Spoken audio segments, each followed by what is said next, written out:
Okay, and welcome to the Extraordinary Yoga Teacher Summit, created by Great Energy. My name is Christopher, and I'm honored to be co hosting the summit with Daniela Hess.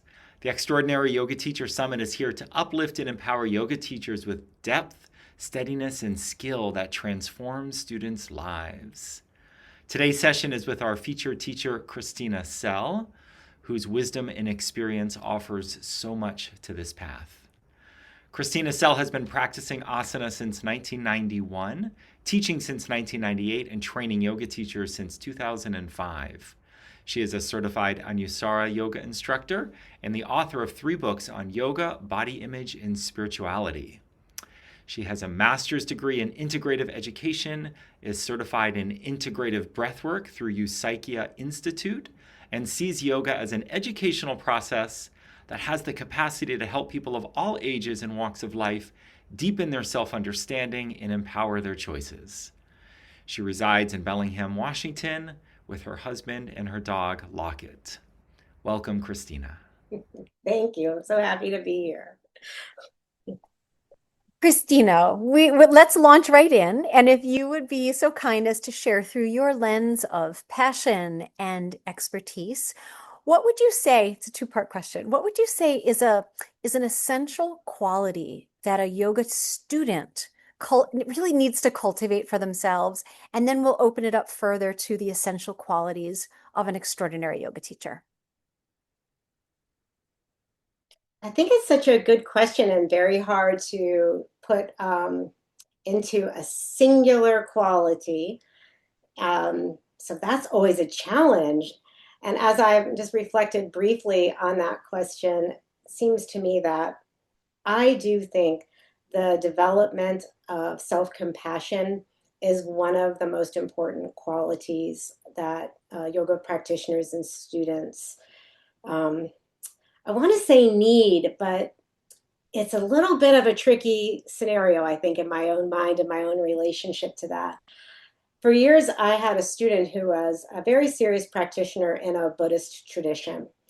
And the lineage that she was practicing and studying in, of course, had its roots in Tibet and in the sort of more beginning, well, let's say, in that lineage in Tibet, they did asana, but asana was seen as an advanced practice, and that you were only given asana as a practice when you had demonstrated the capacity to be compassionate.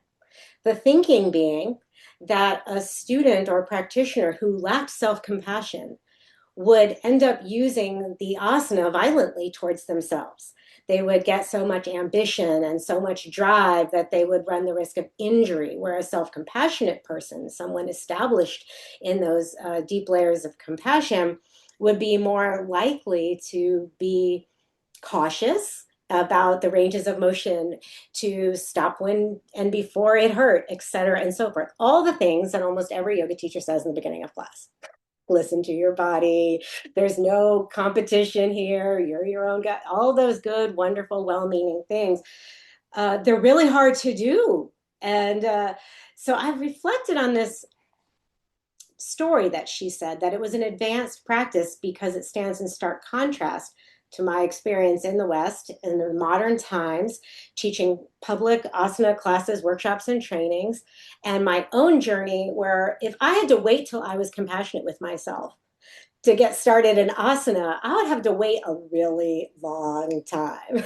And so there's this double-edged kind of sword to it, if you will, or paradoxical, maybe is a better image, where the practice is ostensibly going to help me learn that, and I need it to stay the course of the practice, but I'm going to have to cultivate it through in and through the practice. And so took me probably many years on my own journey to realize that asana practice, meditation, pranayama, they weren't really going to turn me into a compassionate person in and of themselves. I was under the impression, probably unconsciously, that yoga would make me a certain way. My experience has been that yoga is difficult. And sustaining practices of any kind over the long period of time is difficult. And if someone is like me who has been sort of indoctrinated to messages of perfectionism and self-criticism and all of the samskaras that go along in modern times with that sense of, oh, something's kind of wrong with me, or if I was just a little better or a little less of this or a little more of that, then I'd be really worthy of love. I'd be really in a deeper flow like that. Those things would come, all of the promises of the spiritual path would come as a result of finally getting it all right. Like, then the asana practice, among many of the other practices, they set up a very difficult scenario for those of us with perfectionistic tendencies, because someone's always going to be able to do something more than we can, no matter how refined our alignment is. It's a bit of a moving target. There's going to be something else. You handled, like your feet get placed well. You get a handle on that.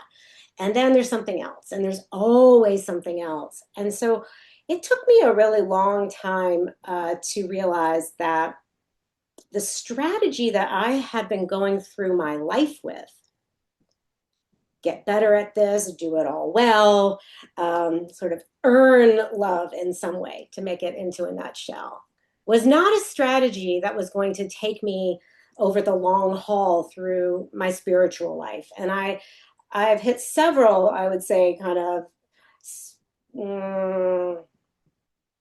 turning points in the road where I would get up against that very deep patterning. And I started to realize that I was going to have to use the fact that I'm in a difficult subject matter, not as a way to do the thing I've always done, which is perform to get approval, and approval to mean love, and then at some distant day in the future, I'd finally qualify for it all. I'd finally be good enough, worthy enough. And I started to say, oh no, what I'm going to have to do is to realize I'm doing a hard thing. And then there is the subject matter of the yoga asana, of the yoga philosophy, of the various practices and principles along the way. There's the subject matter that I'm studying, and there's no top end. It's a vast ocean. It's endless. There's no way I'm going to come to the end of that knowledge in this lifetime, no matter how ardent I was in my studies. It's vast. And so there is the subject matter. And then I started to realize that, oh, there is this other layer of learning going on, which is, how am I going to be with myself as I pursue this very difficult subject matter? And I think sometimes there's a tendency or a demand, this maybe is bleeding into our teachers' conversation, to want to make the subject matter easier so that our students don't beat up on themselves. And I don't think that's the answer. I think the subject matter is vast, it's profound. There's ways it's simple, but there's a lot of sophistication, even for the asana practice alone. Students are going to come into contact, even if they're not going to learn Sanskrit names for things. You still have to know that chair pose equates to this basic shape.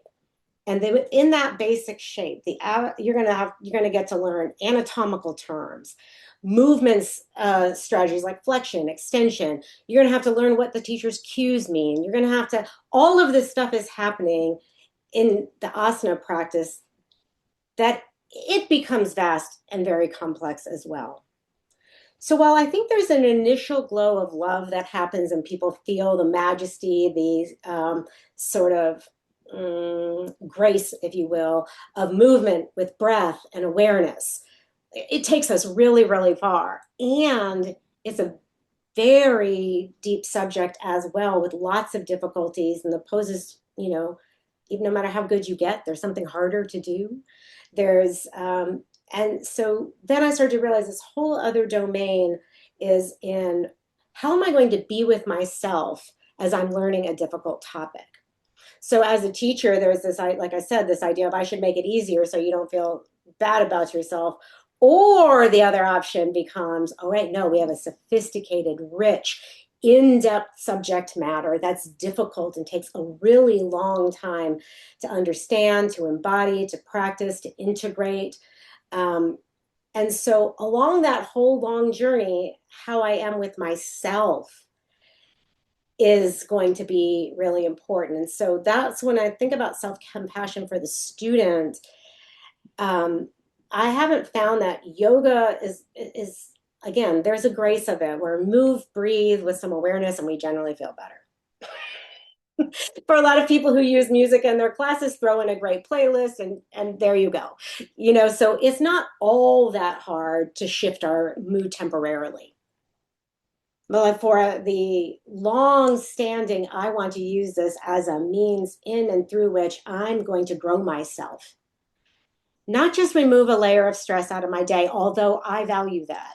I'm not discounting that layer. Feel better. Anything we can do in this day and age to give ourselves those interior resources to lift our mood.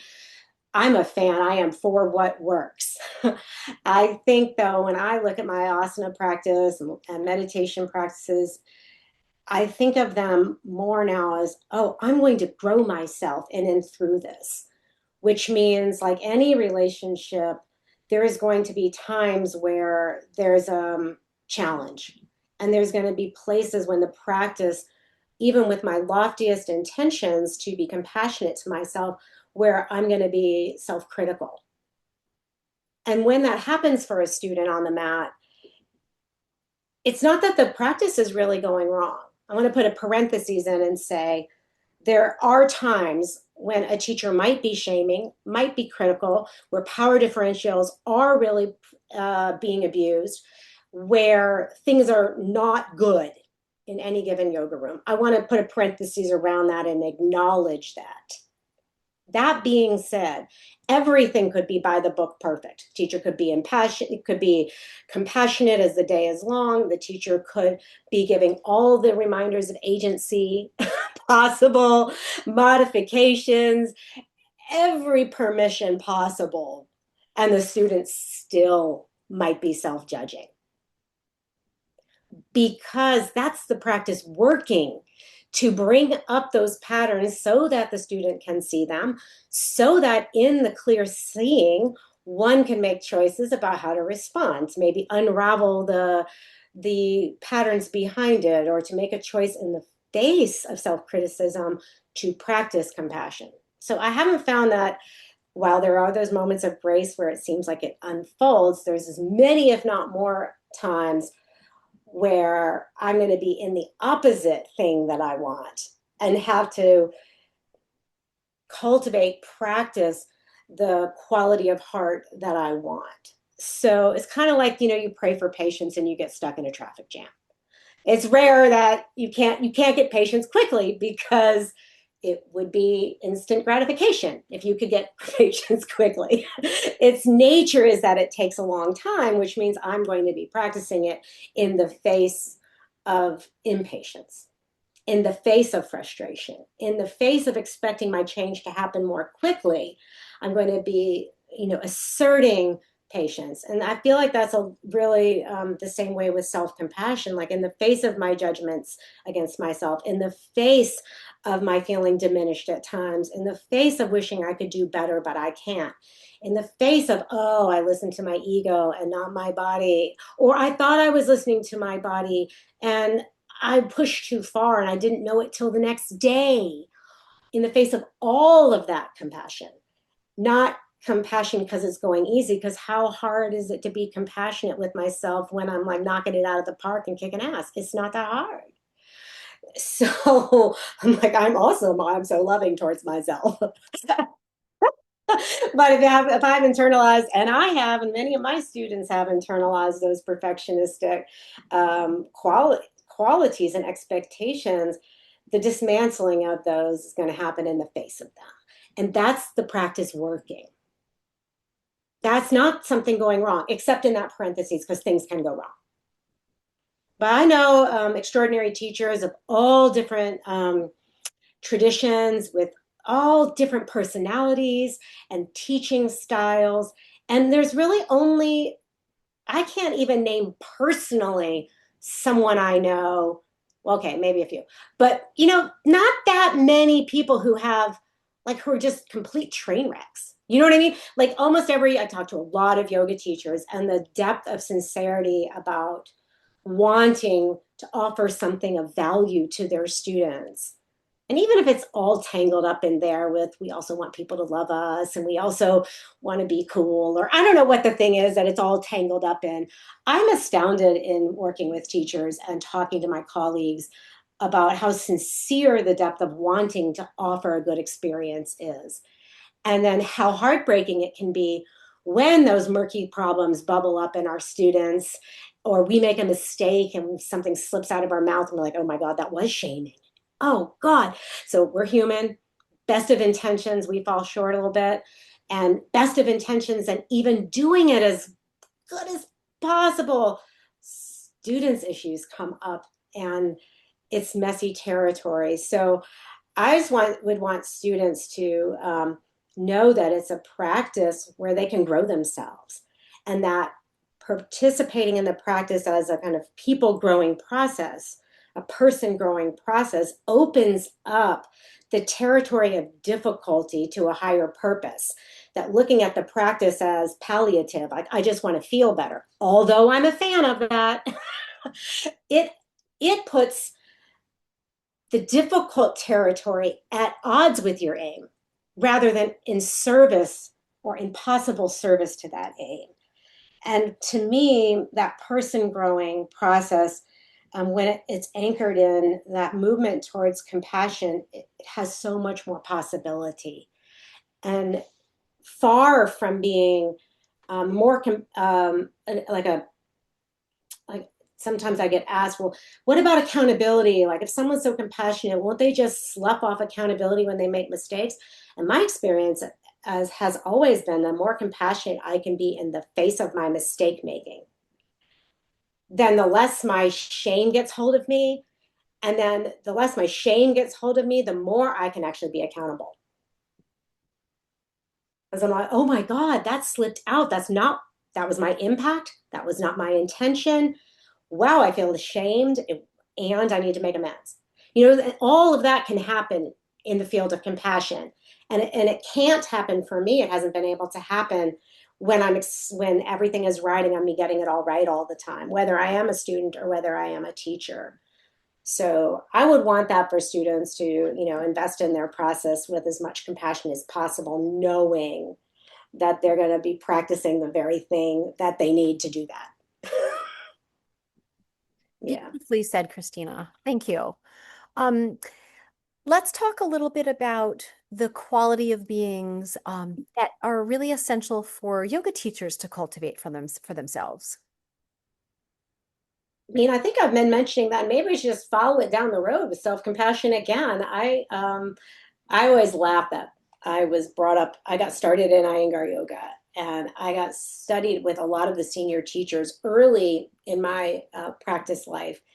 And I always laughed at that style, the way that I was taught, and not just in public classes, but in a lot of workshops with a lot of the senior teachers early. They were like cooking classes with an open kitchen.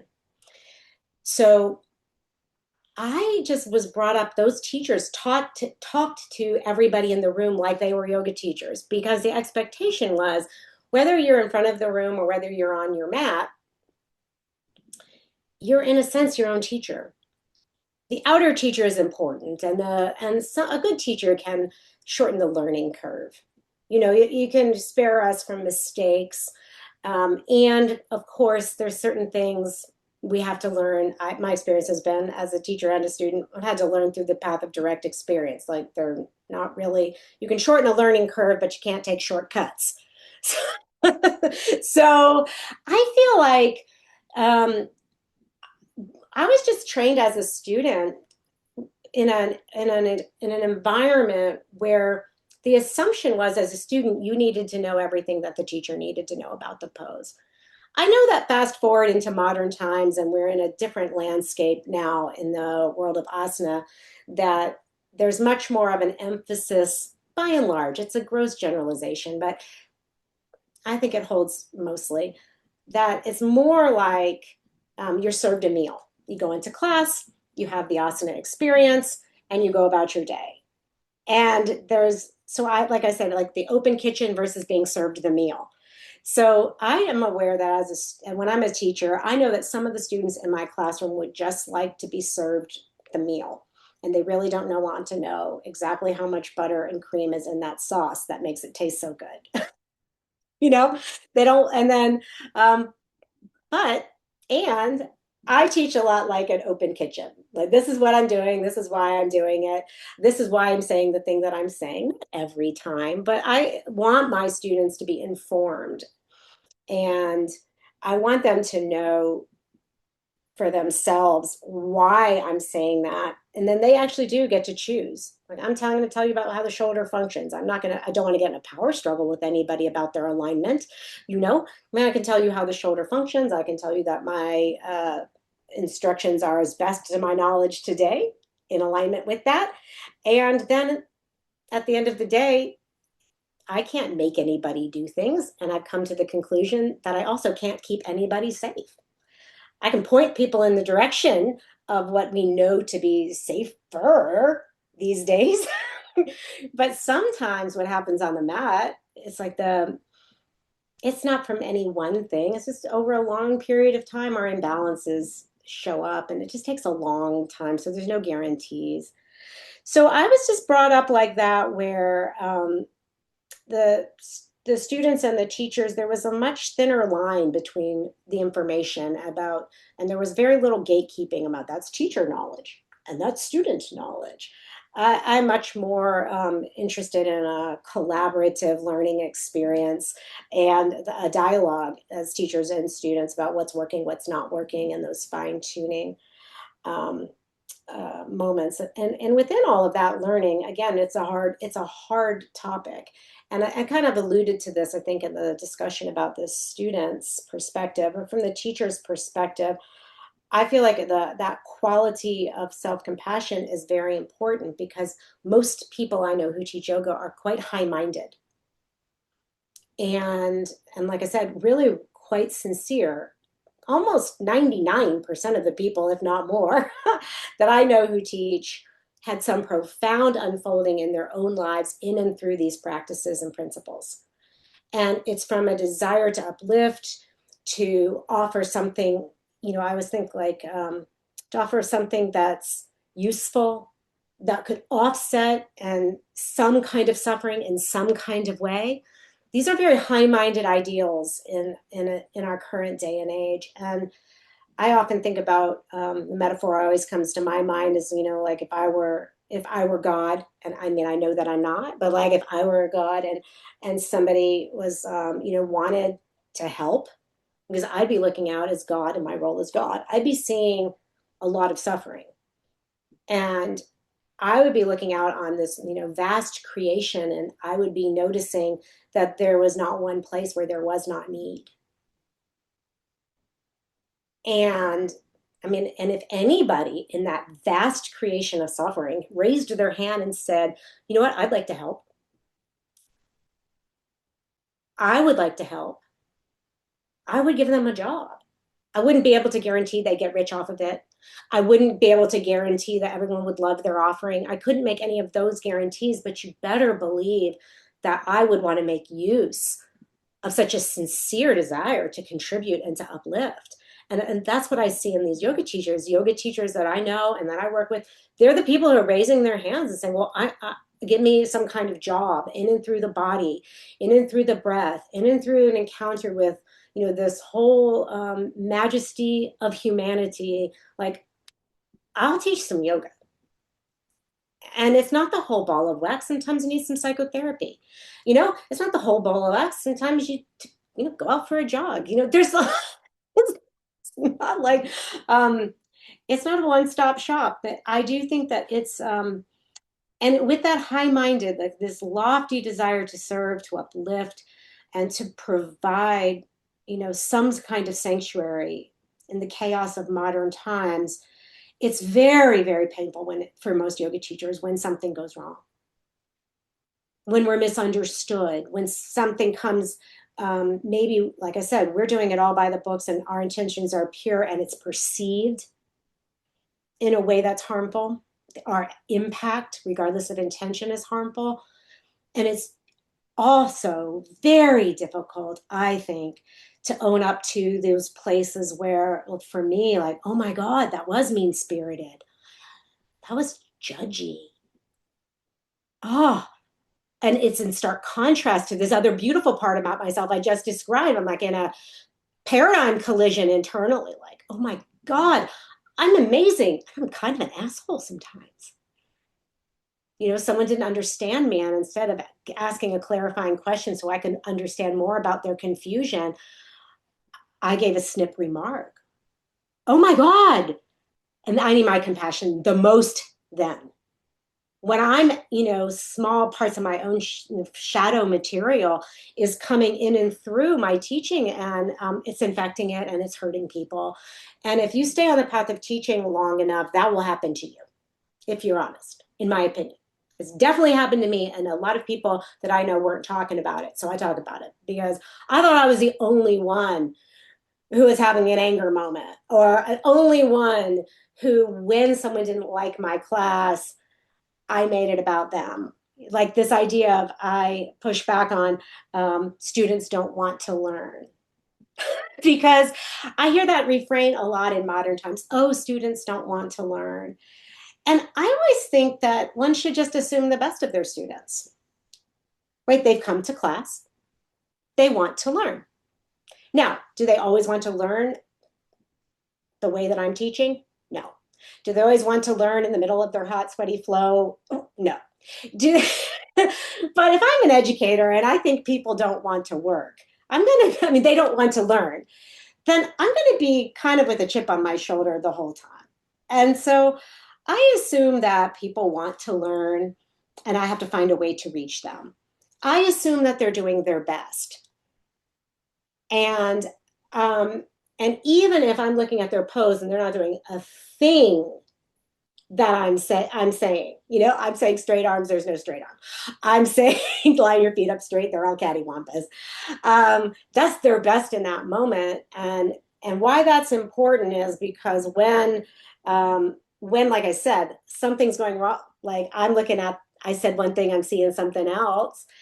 And if I'm not on top of that shadow material and my self-compassion on top of that shadow material, I'm going to, instead of saying, oh, wow, I'm not reaching them, I'm going to be like, oh, they don't understand me. They don't even want to learn. And before I know it, I've got a chip on my shoulder. And that comes into the energy field of the room, whether we say it or not, I believe. So I feel like it's a very much more empowered perspective as a teacher to consider, to try it on for size, like I can't reach that person right now. I'm not reaching that student right now versus that student doesn't want to learn or they don't know anything. And I don't think any teachers, I just told you how awesome I think yoga teachers are, but I also talked a little bit about that shadow material. That's not so conscious, but but that refrain, I hear it a lot, this lament in modern times that students don't want to learn. And I understand it. And I know teaching in the wild is not easy. And I know it takes a long time to learn, so that while I might not be able to reach that person today, and I might not see a straight arm, feet lined up, or someone's gone rogue in my class, no matter, I don't know what the hell is happening out there. It might be that I just am not reaching them today. And if they come back, I get to try again the next day. And, I had a student recently who I was in a online training course that I'm offering. And she was a student of mine 25 years ago. And she signed up for a philosophy segment of this course recently. She came into asana stiff 25 years ago, stiff from biking, needing a little stress relief, no interest in philosophy, none, nada, la, la, la, la, la, la, just stretch my hamstrings, I gotta get on my bike, and no interest at all. Yet, 25 years later, she's more interested, she's initiated into meditation, is in the philosophy course, and she's less interested in stretching her hamstrings 25 years later. So we don't know like the timetable that the student is on. I'm not privy to that from the front of the room. I have no idea about the karmas of the students and when they're going to ripen. None. And what part I'm playing in that. Like maybe I'm planting the seed, and 25 years later, the roots have grown and the flowers are budding, and we don't know. And all of that's happening on a day in, day out hustle to get your sequence, your playlist, your kids taken care of while you figure out what you're going to teach. And all of that's happening in modern times where we're suffering right along with our students. And so to me, with all of the difficulties involved in teaching yoga, from the external circumstances, driving around town and the hustle of it all, to that interior circumstances of, oh my God, my issues are getting triggered. It turns out when I feel like someone's not listening to me, it just unleashes a monster in me. Oh my God. And I'm holding all that while I'm just trying to keep my sequence in mind. So to me, difficulty on top of difficulty on top of difficulty, and self-compassion, without it, every time that I get to burnout, and every time that I've thought about quitting over the years, and every time that I'm angry or frustrated or feeling like, what's the point? The more compassion I bring to myself and to the circumstance and to compassion for the student's process of learning, then the better it goes and the more renewed I become. As I believe, although there's this idea in modern times of something like compassion fatigue, I think what we really have is, this is, I think was listening to, I think it was Sharon Salzberg was talking about this. It's really empathy fatigue.